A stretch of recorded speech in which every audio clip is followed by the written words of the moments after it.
상처가 치유되지 않으면 우울증으로 가버리는 거예요. 아무것도 하기 싫어요. 아침에 눈 뜨는 게 싫어요. 그냥 이렇게 눈을 빼끔히 떴다가 있잖아, 또 아침이 왜 됐나 이러면서 움직이기가 싫어요. 집은 엉망이잖아요. 우리 아이들이 오늘날 의욕이 없어요. 맨날 잠만 자요. 근데 그런 아이들에게 부모는 말해요. 너 왜 맨날 자냐, 이놈의 새끼야. 정신 좀 차려라. 지금 우울증이 왜 걸렸는지조차도 모르고, 이 아이가 지금 뭐 때문에 마음이 이렇게 상한 심령이 되었는지. 여러분, 가장 영향력을 주는 사람은 솔직히 말하면 오랜 시간 지금 나이가 이제 66년생이니까 많이 살았죠. 그런데 그 인생을 살아오면서 참으로 힘든 시간이 많았어요. 왜냐하면 몰라서, 방법을 몰라서 너무나도 힘든 시간들. 결혼 전에는 또 부모에게 사랑받기 위해서 무지내를 썼고, 특히 아버지의 사랑을 받기 위해서 어떻게 보면은 제가 정말 몸부림을 쳤던 것 같아요. 지금 그것을 어렸을 때 기억이 사실은 기억이 별로 안 났었는데, 제가 이 내적 치유 어떤 이 공부를 하면서, 상담 공부를 하면서 제가 어렸을 때 굉장히 아버지에게 인정받고 사랑받으려고 무진 노력을 했다라는 그것을 알게 된 거예요. 그리고 또 성장해서는 이제 아버지를 어떻게든지 인정받기 위해서 그렇게 노력을 했지만 결국은 제가 받았을까요? 못 받았을까요? 제가 생각하기에는 못 받은 거예요.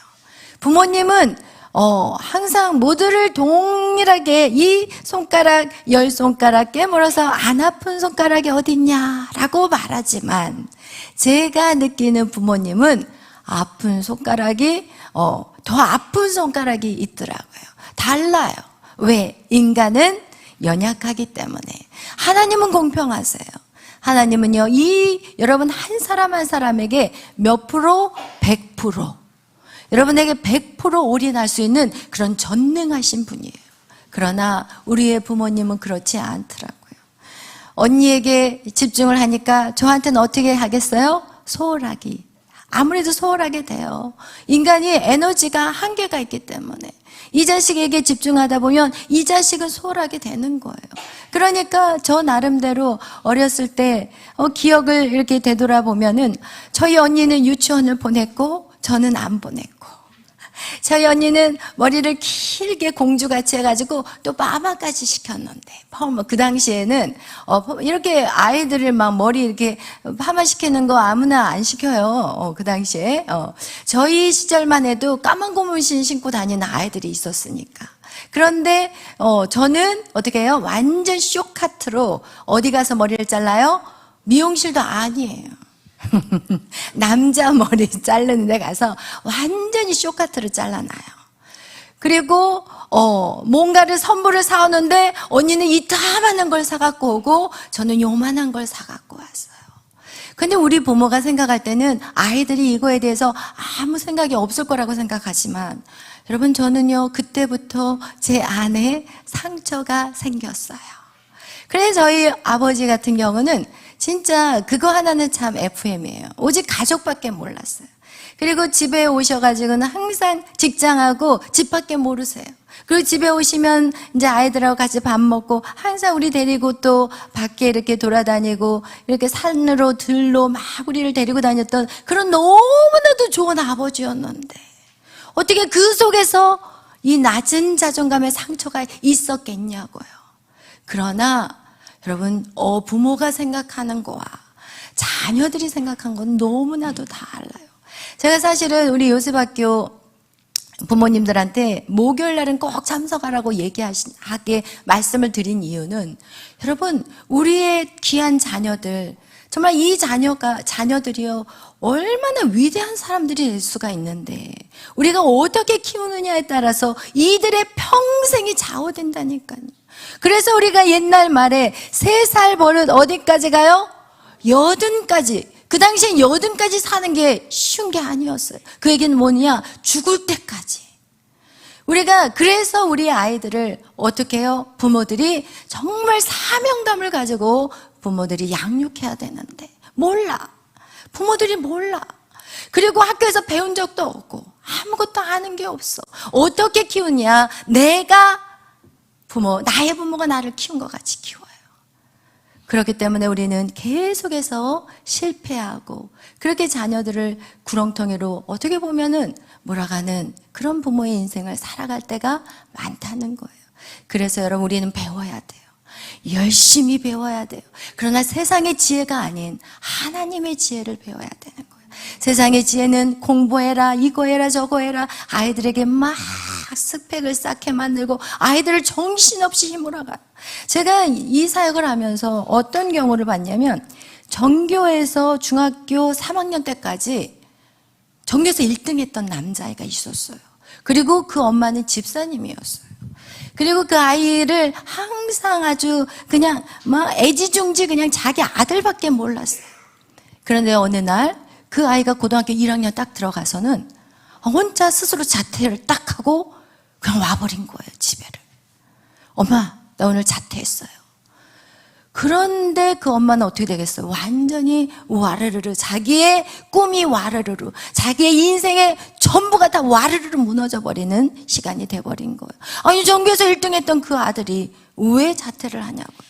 그런데 알고 봤더니 그 엄마가 이 자식이 공부하는 거 날마다 발 딱 끼고 의자에 앉아가지고 그 뒤에서 자기 자식 공부할 때까지, 잠 잘 때까지 그 뒤에서 딱 팔짱 끼고 그 아들을 지켜보고 있었던 거예요.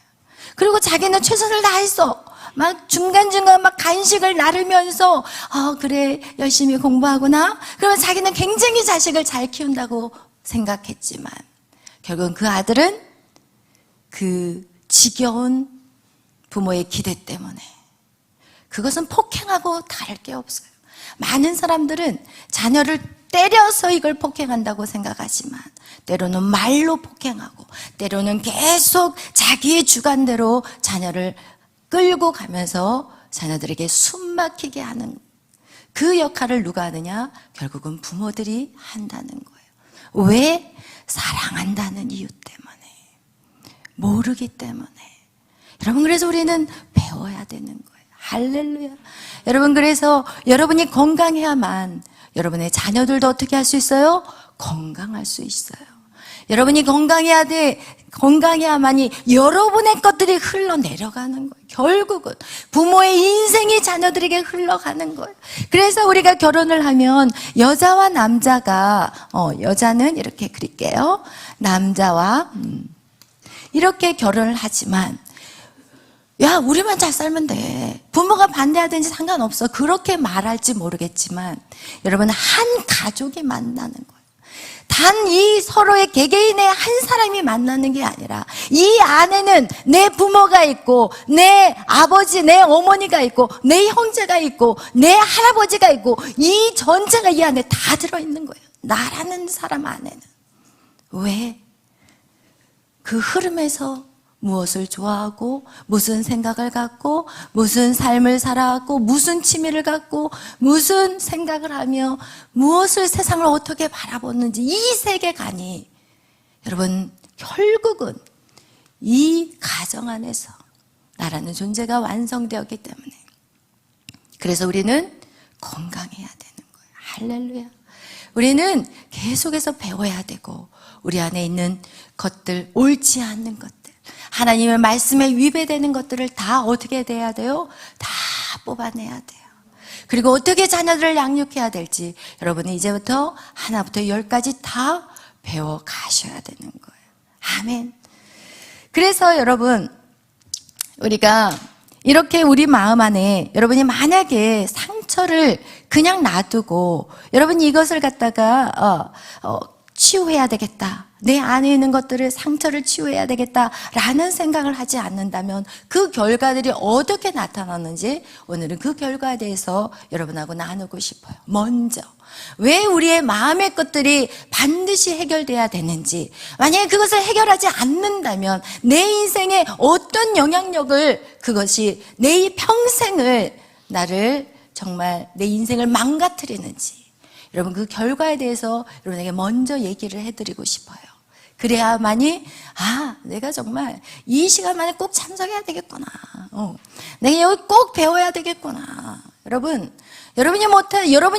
자식들 다 키워서 어떻게 하나. 그러나 아직 여러분 안에 여러분의 자녀들이 출가하지 않았다면, 아니 출가했다 할지라도 여러분이 그것들을 기도하고 또 그들을 도울 수가 있게 된다는 것입니다. 아멘. 여러분, 그래서 먼저 우리 안에 이런 상처들, 사실은 이 상처의 마음들, 여러분, 우리가 상처받은 마음은 눈에 보여요? 우리의 상처받은 마음 눈에 안 보여요. 그래서 우리는 얼마든지 포장할 수 있어요, 없어요? 포장할 수 있어요. 저는 아주 완벽한 포장을 했던 사람이에요. 할렐루야. 아멘. 이게 시간이 가면 갈수록 이 연기가 더 탁월해져. 그러나 그 속은 문드러지는 거예요. 하나님을 믿으면서도 우리의 마음의 상처들이 해결되지 않으면 이중인격자가 되는 거예요. 사람들이 있는 데서는 굉장히 거룩한 척, 깨끗한 척, 슬픔이 없는 척. 얼마나 이 미소 보세요. 여러분, 옛날에도 웃으면 사람들이 저한테 천사 같다는 얘기를 많이 했는데, 어쨌든 여러분, 이렇게 얼마든지 우리는 겉으로 굉장히 은혜스럽게 우리가 나타낼 수 있어요. 그런데 여러분, 우리의 마음, 이것은 외부에 보이지가 않기 때문에, 그러나 이것이 결국은 우리의 일생을 끌고 가는 게 이 마음의 상처라는 거예요. 그래서 여러분, 이 마음의 상처, 이것을 해결하지 않는다면 우리가 첫 번째 어려움을 당하는 게 뭐냐? 첫 번째, 대인관계예요. 대인관계에 어려움이 있어요. 무슨 관계? 대인관계, 인간관계에 어려움이 있다는 거예요. 여러분, 우리는 사회적인 동물이라고 말하는 것 같이 우리는 사회를 떠나서는 살 수가 없어요. 그래서 우리가 이렇게 사회에서 사는데 세상에 나가서는 진짜 멋진 사람같이 아주 인자하고 자비롭고 그냥 모든 걸 다 오케이 할 것 같지만 집에 들어가면 어떻게 돼요? 집에 들어가면 완전히 이게 딱 벗겨져, 가면이. 집에 들어가는 순간 가면이 홀라당 벗겨지고, 그리고 나서 어떻게 하느냐? 이제는 자기의 눌렀던 것들이 집안에서 다 뒤집어지기 시작한다는 거예요. 그리고 가정. 여러분, 이 세상에서 가정이라는 것은 하나님의 최초에 만든 공동체고, 그리고 이 가정이라는 곳에서 하나님은 무엇을 하기를 원하느냐? 쉼을 주기를 원해요. 여러분이 밖에 나가서 두드러 맞고, 이 사람한테 저 말 듣고 저 사람한테 저 말 듣고, 이 사람한테 비판받고 저 사람한테 막 판단받고 막 이러다가도 내 가정에 들어가면 쉬어야 되거든요. 집을 생각하면 좋아, 빨리 집에 가고 싶다. 집에 가면 우리 엄마가 있어서 너무 좋다. 여러분이 한번 생각해봐요. 여러분의 어렸을 때 한번 생각해봐요. 집이 왜 좋았어요? 엄마가 있어서 좋았잖아요. 여러분, 오늘날 많은 청소년들이 집을 안 좋아한대요. 갈 데가 없대요. 오늘날 청소년들이 오히려 집이 더 무섭대요. 밖에 나가서 있는 것보다 집에 가는 게 더 무섭대요. 여러분, 하나님 우리를 가정이라는 그 보호막을 우리에게 쳐주셨는데, 그리고 이 가정이라는 곳이 정말 행복해야 되는데, 밖에 나가서는 판단을 받고 비판을 받아도 우리가 집에 들어가서는 이런 정장 안 입잖아요. 그냥 다 벗어져 끼고 그냥 반바지에 반티를 입어도 가정 안에서는 누가 험잡을 거 없잖아요. 아침에 일어나서 눈곱이 붙어 있어도 누가 눈곱이 썩 이런 말 안 하잖아요. 이게 어떤 외적인 모습으로도 그러겠지만, 여러분, 우리의 마음의 안식처는 여러분의 가정이 돼줘야 돼요. 할렐루야. 여러분, 우리는 그런 가정을 만들어 가야 돼요. 아이들이 집에 들어가면 안정감을 얻어야 돼요. 부모가 불안해하고, 부모가 막 안달복달하고, 인생 살기 싫다, 막 자녀 앞에서 이런 소리 하고. 여러분, 사실 저도 그런 소리 했었어요. 저도 이렇게 앞에 나서 이 말 한다고 해서 완전했나? 아니라니까요. 그러나 제가 하나님을 제대로 믿어가면 갈수록 이제는 그 힘이 어디서 오냐? 제 안에서 오는 게 아니더라고요. 아멘. 주님이 그 힘을 주셔야지. 저 역시도 저희 아이에게 야, 빨리 죽고 싶다. 너무 살기가 힘들다. 그래서 저희 메리 우리 전도사님인데 지금은 우리 전도사가 어렸을 때 한번 사진을 딱 보잖아요. 그러면 칙칙해. 회색 톤이야. 아이가 너무 힘드는 표정이에요. 왜? 제가 힘들었으니까. 여러분, 부모가 힘들면 자녀들은 더 힘들어요. 왜냐하면 엄마가 없으면 이 아이들은 죽는 거거든요. 왜냐하면 그 어린 나이에 부모는 나를 지켜주는 보호막이 돼야 되는데 그 엄마가 죽겠다라는 소리를 하고 세상 힘들어서 죽겠다라는 소리를 하고 이렇게 된다면 그 아이는 그냥 절망인 거예요. 사는 게. 그래서 우리 부모님들은 정말 중요해요. 여러분이 지금 행복하지 않습니까? 그럼 여러분 어떻게 해서든지 예수 안에서 여러분 그것을 행복함으로 바꿔버리셔야 돼요. 여러분의 인생이 힘드십니까? 그걸 어떻게 해서든지 바꿔서 그것이 힘들지 않는 마음까지 여러분 안에 뭐가 올 때까지 천국이 올 때까지. 천국은 여기 있고 저기 있는 게 아니라고 얘기했어요. 여러분 안에 천국이 있어야 돼요. 할렐루야. 그것은 오직 예수 그리스도밖에 할 수가 없어요. 그래서 우리는 예배 드려야 되는 것이고 날마다 말씀 안에 서야 되는 거예요. 여러분, 우리에게 정말 이 가정은 처음 세상을 아이들이 맛보는 시간이에요. 처음 사회생활을 하는 거예요. 그래서 부모와의 관계가 좋은 아이는 나가서 사회성이 너무 좋아요. 왜? 처음 그 사회성이 잘 길러졌기 때문에. 그런데 부모와의 관계가 안 좋으면 그 아이는 세상에 나가서도 관계가 틀어져 버려. 그래서 이 어려움, 대인관계 어려움에 나타나는 두 가지 현상은 무엇이냐? 지나치게 지배적이야. 자기 힘으로, 자기 멋대로 하려고 그래. 모든 일을 자기 마음대로 하려고 그래.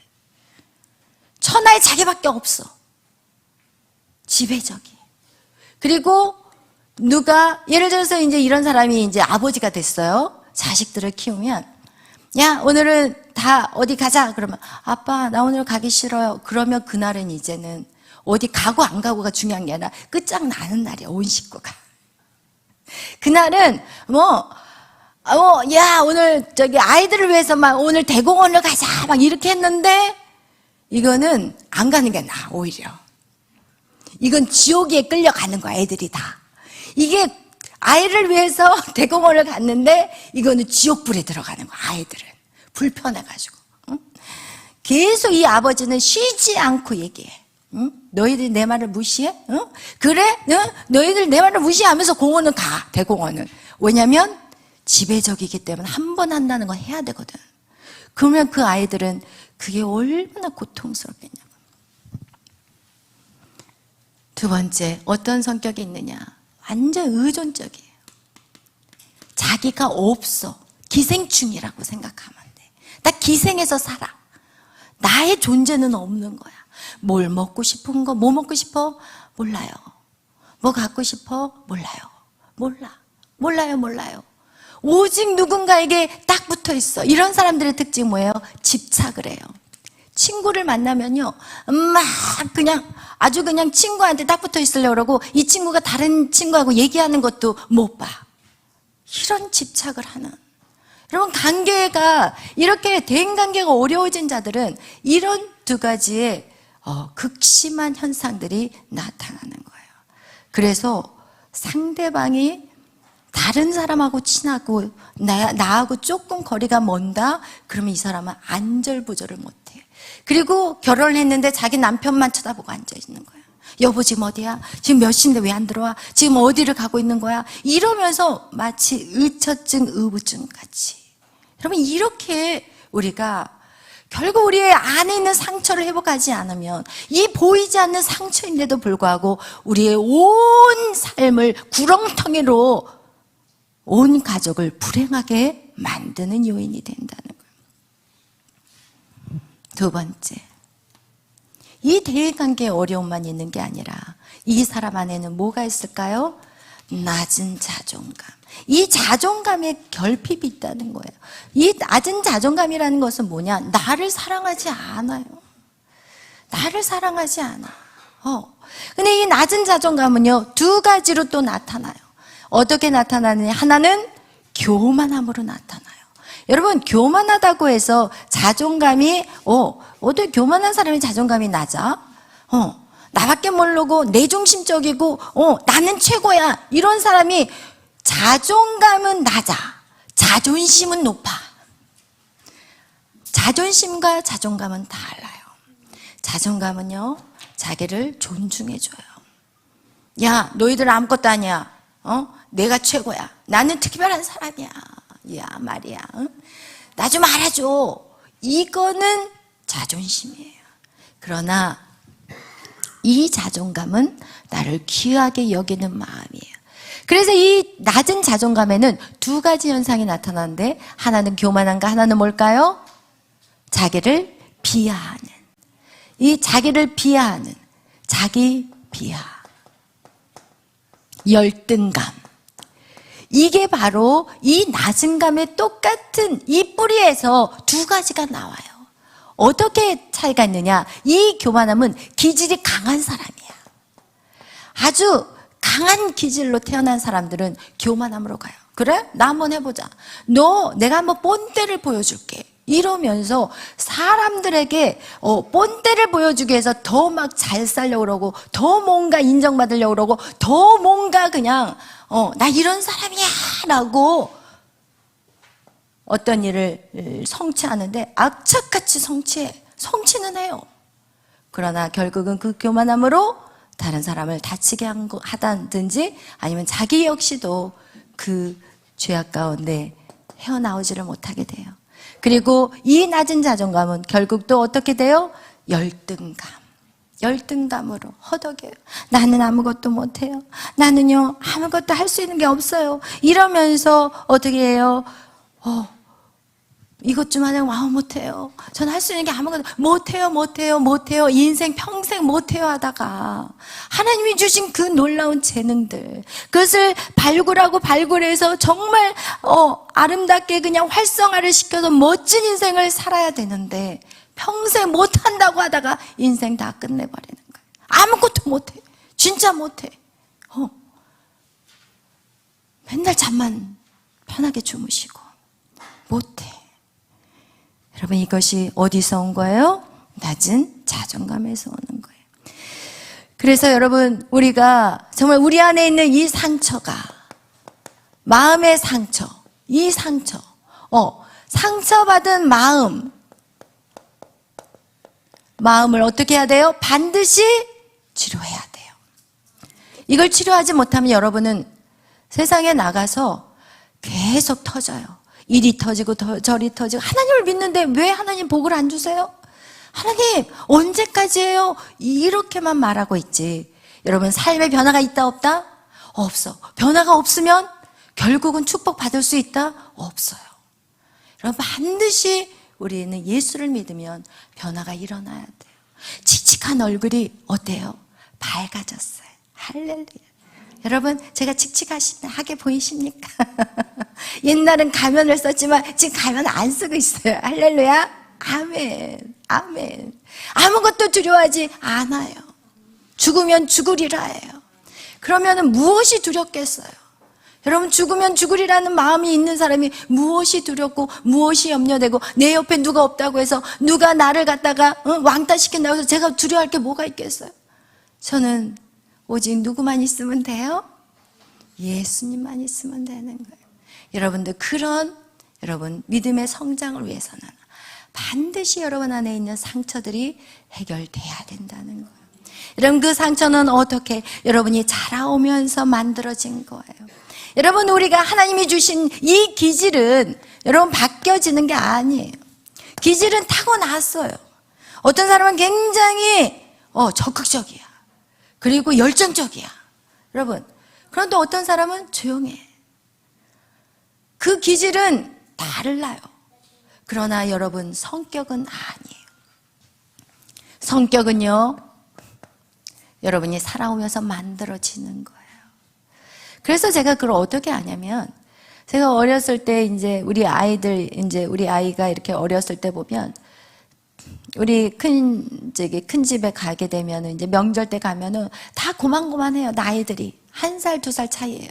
그러면 거기 아이들이 뭐 대여섯 명이 이제 노는데 다 어렸을 때는 막 제잘 막 얼마나 애들이 말이 많아요. 그리고 막 해맑잖아요. 그런데 시간이 지나면서 어느 가정에서 그 아이가 자라느냐에 따라서 어떤 아이는 아주 침울해지고 말수도 없어지고 그 가정을 딱 보면은 말하고 싶지 않게 그런 상황이야, 환경이.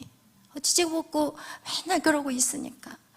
그리고 특히 여러분 정말 주의해야 될 것이, 저도 여자이지만 여러분 진짜 가정 안에 질서가 유지돼야 된다는 거. 남편을 정말 하나님이 세우신 머리라는 걸 꼭 기억하시길 바라요. 그것이 깨어질 때 여러분 집안은 어떻게 보면은 풍지박산이 되더라고요. 여러분 아무리 부족해도 아내는 남편을 어떻게 해야 된다고요? 존중해야 되고, 그리고 남자는 여자를 사랑해야 되는 거예요.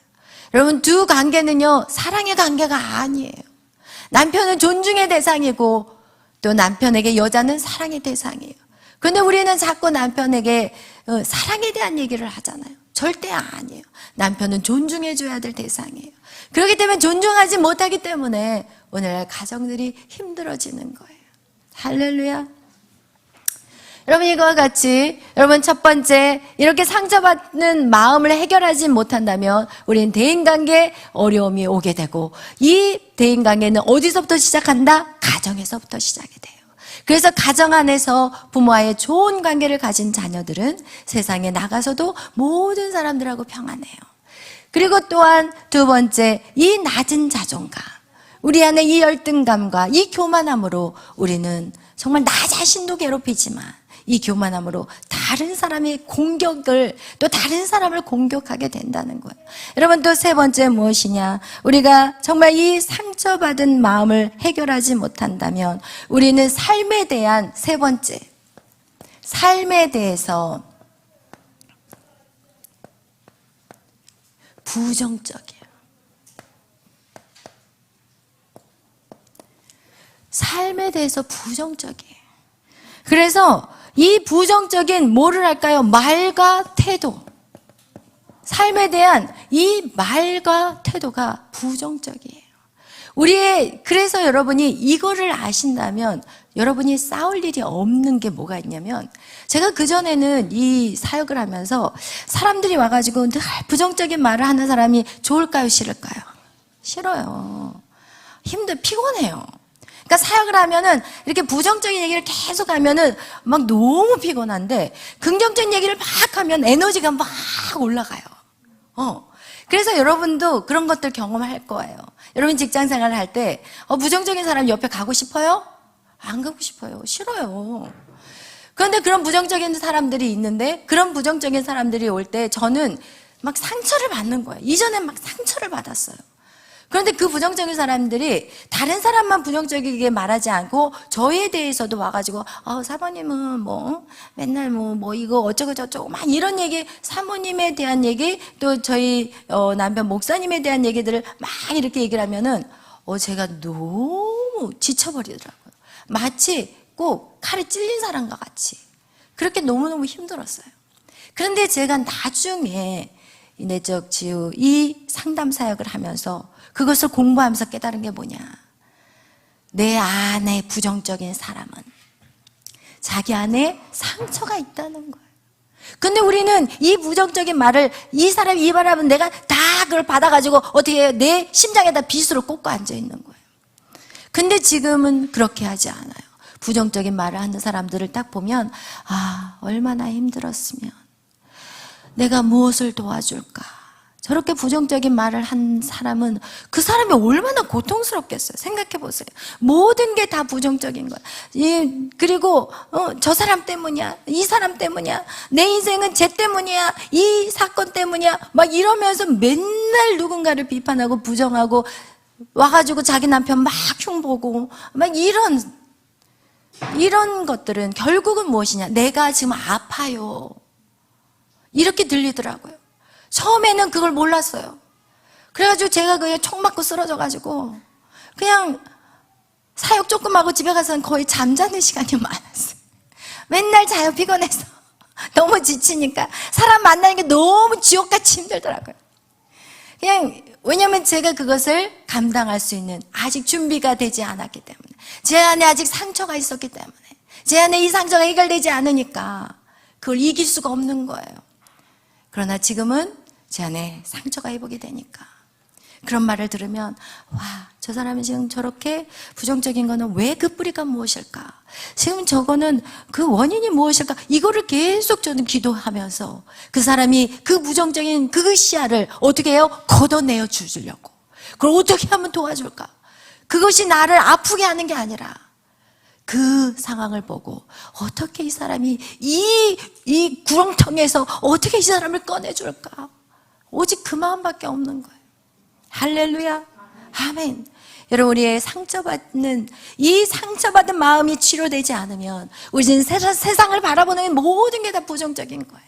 그래서 여러분, 반드시 상처가 치료돼야 될까요? 안 돼도 될까요? 반드시 돼야 돼요. 그리고 또 어떤 사람이 있느냐? 네 번째로 우울증과 강박증. 이 우울증과 강박적인 사고 방식이 생겨요. 여러분, 이 상처를 치유하지 않으면 우울증에 걸리기 쉽다는 거예요. 우울증을 놔두면 뭐가 돼요? 조울증이 되고, 조울증은 결국은 자살까지 가요. 극단적인 선택을 한다고 말하지만, 여러분, 결국은 자기 목숨, 죽고 싶어, 나 살고 싶지가 않아, 이렇게 나가는 거예요. 제가 상처를 치유받지 않았을 때는요, 저는요 정말 우울했어요. 제가 그 당시에 미국에서 아이를 낳고 나니까 이 호르몬의 그 변화 때문에 더 죽고 싶더라고요. 남편은 꼴도 보기도 싫고. 그 당시에 제가 뭐였어요? 사모였는데 남편이 꼴도 보기 싫은 거예요. 그래서 제가 오죽해서 하나님, 저 좀 데려가세요. 그러나 보니까 아기가 있어. 이거 죽지도 못하겠고. 결국은 메리가 저를 살렸어요. 할렐루야. 여러분, 이렇게 우울증에 걸리게 되고 상처가 치유되지 않으면 우울증으로 가버리는 거예요. 그리고 나서 뭐예요? 우울증에 걸린 사람의 특징, 아무것도 하기 싫어요. 아침에 눈 뜨는 게 싫어요. 그냥 이렇게 눈을 빼끔히 떴다가 귀찮아, 또 아침이 왜 됐나 이러면서 움직이기가 싫어요. 집은 엉망이잖아요. 우울증 걸린 사람들 한번 집 한번 가보세요. 아무것도 의욕이 없어. 우리 아이들이 오늘날 의욕이 없어요. 오늘날 아이들이 맨날 잠만 자요. 근데 그런 아이들에게 부모는 말해요. 너 왜 맨날 자냐? 이놈의 새끼야, 정신 좀 차려라. 제 우울증이 왜 걸렸는지조차도 모르고, 이 아이가 지금 뭐 때문에 마음이 이렇게 상한 심령이 되었는지 그 원인을 제공한 사람이 자기이면서도 그걸 몰라. 결국은 여러분, 가장 영향력을 주는 사람은 솔직히 말하면 부모예요. 저도 자식을 키워봐서 알지만 제가 상처가 있었을 때는 제 자식을 가장 힘들게 했던 사람이에요. 그런데 그런 아이들이 오늘날 얼마나 많냐는 거예요. 아침에 눈 뜨기가 싫고, 너 꿈이 뭐야? 없어요. 뭐 하고 싶어? 없어요. 사실 가슴 깊은 곳에는 죽고 싶다. 부모에게 막 표현하지는 않았지만 살고 싶지 않다, 이런 마음을 갖고 오늘날 우리의 자녀들이 살고 있다는 거예요. 그래서 우리는 반드시 이 상처를 치유해야 돼요. 할렐루야. 그런데 어떻게 치유하는지 사람들은 몰라요. 그리고 그것이 내 안에 무슨 문제가 있는지조차도 몰라요. 저 역시도 그랬거든요. 왜 내가 우울한지, 왜 비가 오면 슬픈지, 왜 가을에 낙엽이 떨어지는 걸 보면 우울한지, 이런 게 너무 힘들었었어요. 그런데 마음 안에 있는 모든 것들을 걷어내고 나니까 비가 오니까 너무 좋고, 가을에 낙엽이 떨어지니까 또 시가 읊어지고, 할렐루야. 여러분, 이렇게 우리의 상한 마음이 회복이 되면 여러분, 이렇게 행복하게 되어질 수 있다는 것을 여러분 꼭 여러분이 그런 주의 놀라운 역사들이 여러분의 인생 가운데 있기를 예수의 이름으로 축원합니다. 아멘. 결국 여러분이 상처를 치유하지 않으면 이것이 대물림이 돼요. 여러분, 또 여러분의 자녀들에게, 또 손자, 손녀들에게 계속해서 이것이 대물림이 되기 때문에 우리는 이것을 반드시 때려잡아야 됩니다. 할렐루야, 아멘. 여러분, 하나님의 또한 이 상처받은 마음은 하나님에 대한 확신이 없어. 하나님의 사랑에 대한 확신이 없다니까요. 그래서 제가 정말 그 오랜 동안 저는 모태신앙은 아니에요. 제가 초등학교 1학년 때 전도를 받아서 예수를 믿었는데 그때부터 지금까지 참으로 오랜 시간 예수 안에 있었던 거예요. 그리고 제가 중학교 3학년 때는 말씀도 전했고, 그리고 성가대도 섰고, 그리고 막 율동도 하고, 못하는 게 없었어요. 그냥 교회에서 하는 모든 일을 다 했어요. 그리고 또 나중에는 하나님 부르셔서 신학도 갔고, 그런데 그렇게 신학도 하고 또 사람들에게, 어린 아이들에게 막 주일학교, 그 당시에 막 이 자리가 여기보다 더 컸어요. 꽉 찼어요. 옛날에는 애들 전도하기가 진짜 쉬웠거든요. 북 들고 가가지고 막 북 치면서 찬양하고 싹 모아다가 그냥 꽉 채워놓고는 이제 먹을 거 쫙 나눠주고 그냥 동화를 그냥 멋지게 성대 묘사를 하면 그냥 애들이 그냥 춤을 제일 잘 흐르면서 들을 그렇게 즐거운 시간들이 있었는데, 그때는 여러분 제 안에는 상처가 있었어요. 그런데 언제 그 상처가 드러났느냐? 가장 힘들 때 드러나기 시작해요. 편안하고 안전할 때는 상처가 안 드러나는데 가장 힘들 때, 미국에 갔을 때 상당히 저한테는 힘든 시간이었어요. 그때 이제는 올라오기 시작하더라고요. 남편하고 관계에서도 올라오고. 여러분, 힘든 상황이 오면 상처받은 마음이 올라와요. 그전에는 몰랐어요. 부모 밑에 살았을 때도 몰랐어요. 결혼하면서 남편하고 살면서 올라오기 시작하더라고요. 그래서 여러분의 상처받은 마음을 그대로 놔두면 여러분의 가정은 100% 깨져요. 저도 주님이 아니었다면 100% 깨졌어요. 아주 그냥 못 살았어요. 그러나 주님 때문에 겨우겨우 붙어 있었는데 내적 치유하고 마음의 그 상함을 치유받고 난 다음부터는 너무 편안해진 거예요. 그래서 오늘날 부부들이 뭐라고 그래요? 오늘날 부부들이 왜 헤어져요? 왜 이혼해요? 성격 차이잖아요. 성격 어떻게 만들어졌어요? 상한 마음으로 성격이 만들어지는 거예요. 여러분의 상한 마음 때문에 여러분의 성격이 만들어진 거지, 이 성격은 하나님이 주신 게 아니라니까요. 그래서 우리는 우리의 상한 마음을 바꾸면 어떻게 될까요? 성격이 좋아지기 시작해요. 제가 어떤 성격인지 아시나요? 저는 사람 앞에 이렇게 서는 거 못해요. 수지 선생님? 못한다니까요. 못해. 마이크 못 들어. 떨려서 바들바들 떨면 눈물이 쭈룩쭈룩 나. 저는 사람들하고 얘기하면요 눈물이 줄줄 흘렀어요. 그리고 막 모르는 사람들한테 굉장히 낯가렸어요. 그런데 제가 지금 여러분 앞에서 이렇게 그냥 연기같이 또 설교를 하기도 하고, 할렐루야, 아멘. 그럼 이렇게 자유해질 수 있는 거는 제 안에 있는 상처들이 회복되었기 때문에. 옛날에는요 뭐가 제일 힘들었는지 아세요? 예수를 믿는다고 하면서 사람들한테는 이렇게 웃다가 집에 가면 눈이 이렇게 올라가. 여보! 안 살아! 도장 찍어! 제 목소리 크죠? 집에서도 이렇게 질렀어요. 우리 목사님은 또 사람 눈치를 보는 스타일이에요. 여보! 이게 지금 전도, 교회 전도 막혀, 여보. 조용히 해줘요. 여보, 제발. 내가 잘못도 안 했는데. 우리 목사님은 마음이 너무 좀 고집은 있긴 해요. 맘대로 막 해버리시고, 저하고 상의 안 하고 우리 목사님 마음대로 사셔요. 왜? 이게 또 자라온 환경, 아까 제가 그랬잖아요. 이 자라온 환경이, 저희 목사님은 스스로 모든 일을 했어야 될 환경에서 산 거예요. 엄마 아빠가 관심이 없어. 그냥 시골에서 그냥 아들이 뭐냐면 일꾼이야, 일꾼. 그러니까 그냥 일할 거 있으면 야, 너 오늘 학교 가지 마. 가서 밭일하자. 그리고 야, 네 역가 뒤에서 밀어라. 가서 나무 좀 배워와라. 소희 목사님이 이렇게 했어요. 그리고 그냥 공부를 하든지 말든지 야, 어려우니까 그냥 공장 가서 일해서 중학교 때도 학교를 보낼 생각을 안 하고 공장 가가지고 돈 벌으라고. 속에 있는 말을 부모한테 한 번도 해본 적이 없어요. 우리 목사님은. 그러니까 누구하고 이렇게 앉아서 자분자분 얘기를 할 수 있을까요? 못해요. 결혼했는데 아내하고 둘이 앉아가지고 오손도손 짝짝꿍 할 수 있을까요? 못해요. 못한다니까요.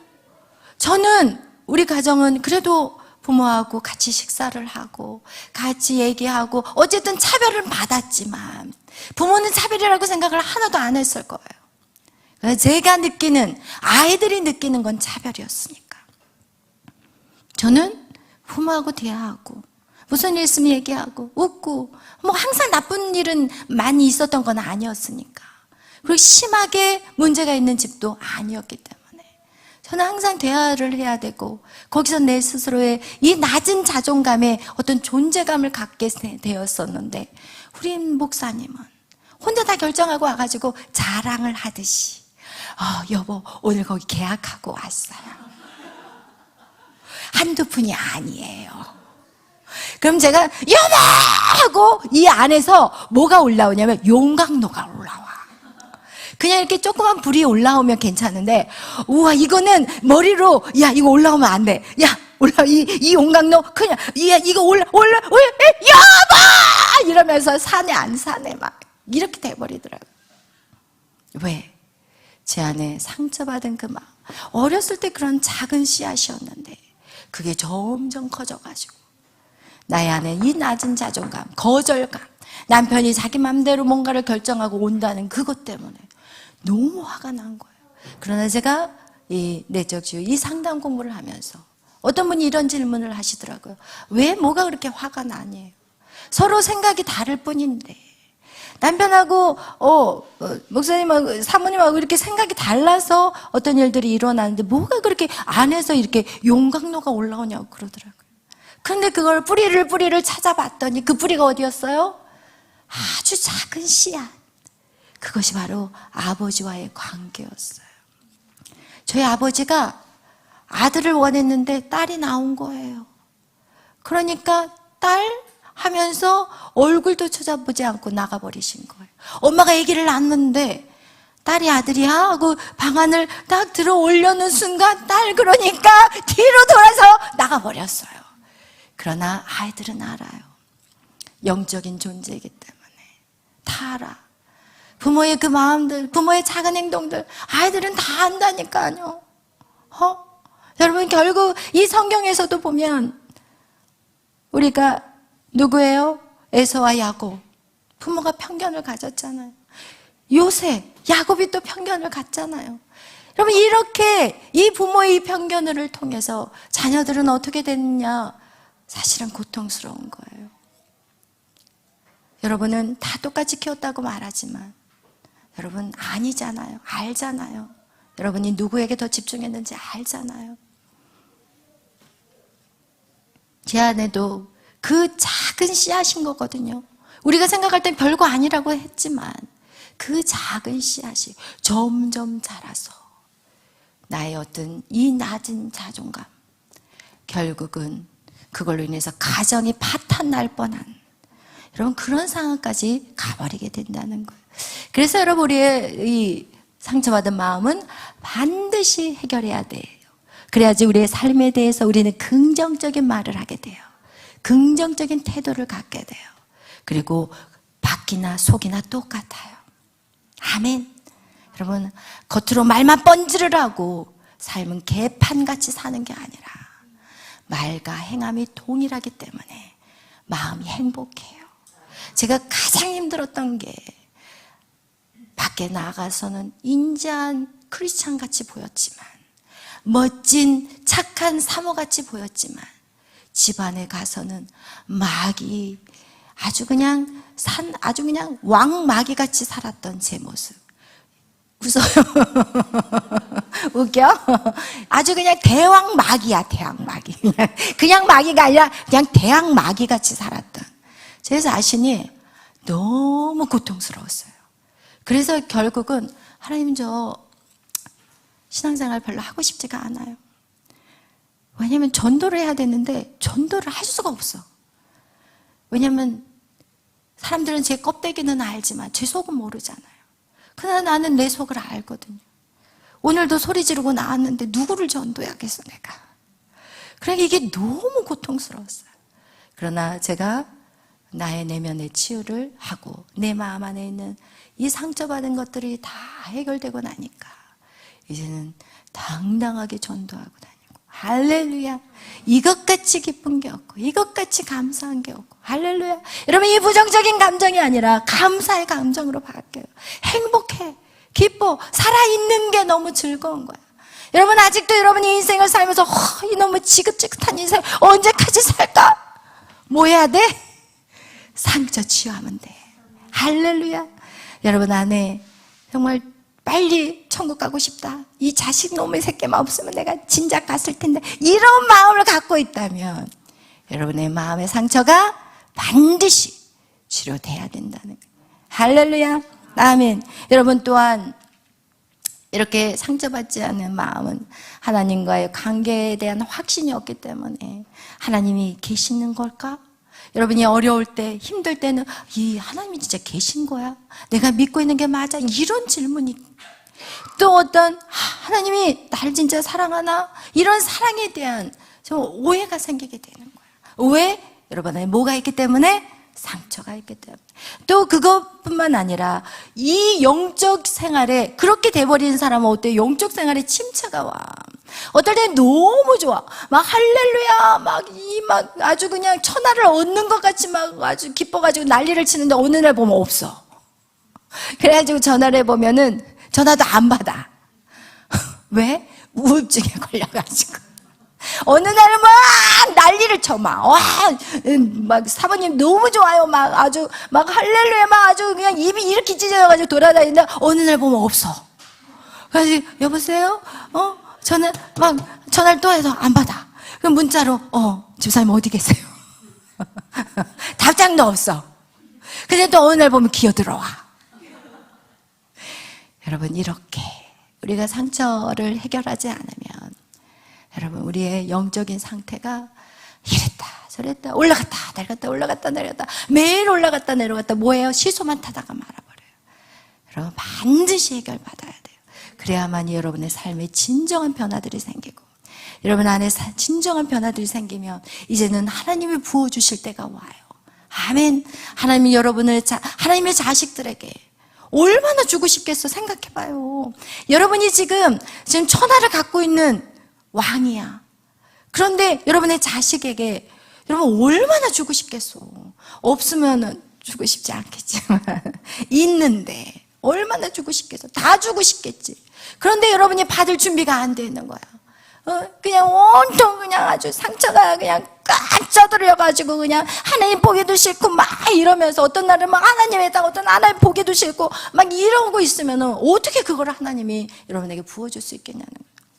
여러분, 그래서 우리는 반드시 우리의 상처들이 회복이 돼야 돼요. 그리고 여러분 대해서 끝나는 게 아니라니까요.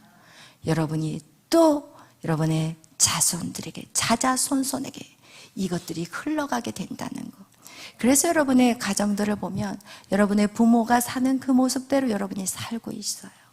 그리고 앞으로 살게 될 거. 이거는 상처를 치유하지 않으면 그냥 딱 나 미래가 어떻게 될까? 그냥 부모 보면 돼. 할렐루야.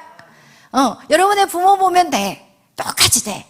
아니, 더 심해져. 왜냐하면 죄는요, 점진성이 있어요. 가인이 아벨을 죽였지만 가인의 후손은 더 강하게 죄를 져요. 여러분, 이거와 같이 여러분이 여러분에 대해서 이걸 반드시 끊어야 돼요. 그러면 자녀들이 자유케 돼요. 여러분이 끊었는데 신기하게 자녀들이 풀어져요. 손을 안 댔는데도. 그래서 여러분이 여러분의 자녀들에게 야, 너 왜 맨날 잠만 퍼잖아, 이렇게 말하지 말고 여러분 안에 있는 상처들을 걷어내면 잠자던 애가 벌떡 일어나. 할렐루야. 말하지 않았는데 그 아이가 변화되기 시작해. 내가 바뀌었는데 내 자녀가 바뀌어. 왜? 여러분, 이게 바로 유업이라는 거예요. 성경에서 말하는 유업이 바로 이거를 얘기하는 거예요. 여러분의 영적인 유업. 여러분이 선을 많이 베풀면 여러분 대에도 복을 받지만 여러분의 자녀에 대한 더 많은 복을 받게 되는 거예요. 그래서 여러분 한 사람이 너무너무 중요한 거예요. 여러분이 그래서 정말 상처를 반드시 치유하는 여러분의 삶이 되시기를 예수의 이름으로 축원합니다. 아멘. 그래서 오늘은 왜 우리가 이 상처를 치유해야 되는지, 여러분 이것을 여러분이 알지 못하면 이제 치유하는 작업을 이제 계속해서 이제 실제적인 것들이 이제 들어갈 텐데 여러분이 안 하려고 그래요. 왜냐하면 여기 안에 있는 이제 골마, 여기서 이렇게 막 상처가 골마 터져 있는데 여러분 이걸 어떻게 해야 돼요? 찢어야 돼. 그죠? 이걸 찢는데 아플까 안 아플까? 아파. 그리고 이거를 짜야 돼. 눌러야 돼. 아플까 안 아플까? 아파. 그래서 사람들은 과거의 것들을 잊어버리려고 해요. 그냥 기억 안 하면 된다고 생각해. 시간이 가면 해결해지겠지 라고 말해. 시간이 약이야? 다 거짓말이에요. 우리는 진짜 너무나도 거짓말들이 많아요. 뭐가 시간이 약이에요? 인간의 이 뇌는요, 그것을 기억하는데 여러분이 잊어버렸지만 그게 어디로 가냐? 무의식의 세계로 그것이 저장이 되는 거예요. 그래서 여러분 우리가 기억나는 것은 30%밖에 없고 사실은 여러분이 시간이 지나면서 여러분의 그 사건만 이 무의식 세계에 들어간 게 아니라 그 사건과 함께 그때 경험한 감정까지 그게 싸그리 그 안으로 무의식 세계 속으로 들어가 버리는 거예요. 그래서 여러분이 어떨 때 섬찟 놀랄 때가 있어요. 그리고 어떤 말을 했는데 그 말 때문에 이 안에서 분노가 우르르르 올라와. 그리고 이 분노가 어떤 분노냐? 참지 못하는 분노. 분노 조절 장애. 이런 아이들이 왜 그렇게 돼버렸느냐?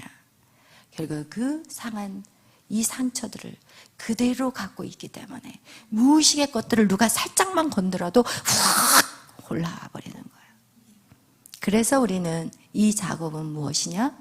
성령님과 함께 무의식의 세계로 들어가는 작업이에요. 성경은 말해요. 요한복음 14장 16절에 성령은 우리를 생각나게 한대요. 성령은 우리에게 가르쳐 준대요. 그래서 사실은 아이들이 어디서부터 그런 상처를 받느냐? 모태에서부터 상처를 받아요. 그래서 여러분 이 모태에서 상처를 받는다는 걸 어떻게 제가 알았냐면 아이들이 태어날 때 나올 때 이제 나와야 되는데 어떤 아이가 나와야 되는데 뒤로 확 돌아버려.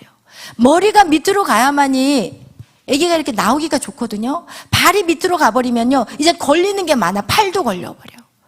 그래서 이 팔이 걸리기 때문에 결국은 산모들이 옛날에 왜 죽었냐면 아이들이 이렇게 돌아서 나올 때 이렇게 머리가 이렇게 내려가고 이렇게 몸뚱이가 발이 이렇게 돼야 되는데 이렇게 머리가 내려와야 되는데 아기가 돌아버려가지고 발이 밑으로 가버린 거예요. 그럼 이 옛날에는 의사가 없었을 때는 그냥 산모랑 같이 그냥 가버릴 수가 있게 돼버려요. 그런데 제가 이 사역을 하면서 머리가 이렇게 태어날 때 머리가 다리로 가버린 사람들을 몇 사람과 대화하게 된 일이 있었거든요. 그런데 그 특징이 뭔지 아세요? 응? 왜 아기가 돌아버렸을까요? 나가기 싫은 거예요. 왜 나가기 싫었을까요? 특히 옛날에는 아들을 기다렸어요. 그러니까 아들을 기다리는데 그 아이는 뱃속에 있는 아이는 뭐예요? 딸이에요. 그러니까 돌아버리더라고요. 그 중에 한 사람이 누구냐? 저희 여동생이었어요. 그러니까 저 말고 저의 여동생은 얼마나 부담이 컸겠어요. 생각해 보세요. 저는 그냥 저희 아버지가 아들이겠지라고 생각을 했겠지만 이제는 그 다음 아이는 아들 아마 했겠죠. 그 아이가 나올 때 돌아버렸어요. 다리가 밑으로 돼버린 거예요. 그래서 저희 엄마가 진짜 거의 죽다 살아날 정도로 그 아이를 낳을 때 고생을 하셨어요. 여러분, 이거와 같이 여러분, 우리는 부모가 뱃속에 아이를 갖고 있을 때부터 그 아이는 영향을 받는다는 거예요. 여러분이 자녀들을 어떻게 키워야 될지 이것을 여러분 기억하시기를 바라요. 여러분은 대수롭지 않게 한 그 모든 행동들이 자녀들에게는 치명적인 영향을 준다는 거 여러분 꼭 기억하시고, 그러기 위해서는 지금이라도 늦지 않았어요. 지금이라도 늦지 않았어요. 여러분이 하나님 말씀 안에서 회복되시면 돼요. 그리고 여러분이 배우셔야 돼요. 어떻게 그것을 풀어갈지를 여러분이 배우셔야 돼요. 여러분, 그것을 여러분에게 나누고 싶어요. 할렐루야. 그래서 여러분이 정말 이 마음의 상처들을 여러분이 먼저 여러분이 치유받고, 그 다음에 여러분이 치유받으면 자녀들에게는 이제부터 어떻게 해요? 좋은 것들이 흘러가게 되기 때문에 여러분이 크게 손대지 않아도, 여러분이 바뀌면 여러분의 입에서 무슨 말이 나오겠어요? 자녀들에게 축복의 말씀이 나올 것이고, 사랑의 말이 나올 것이고, 안아줄 것이고, 그 자녀를 위해서 기도해 줄 것이고, 여러분 그 자녀의 마음을 읽어줄 것이고, 여러분이 바뀌면 여러분에게 그런 것이 딱 밖에서 가만히 있는 게 아니잖아요. 여러분이 바뀌면 여러분이 그렇게 움직이면서 살아내기 시작하기 때문에 여러분의 자녀는 금방 바뀌어요. 어리면 어릴수록 더 빨리 바뀌어요. 그래서 여러분이 정말 이 배우는 이 시간을 소중히 여기시기를 바라요. 아멘.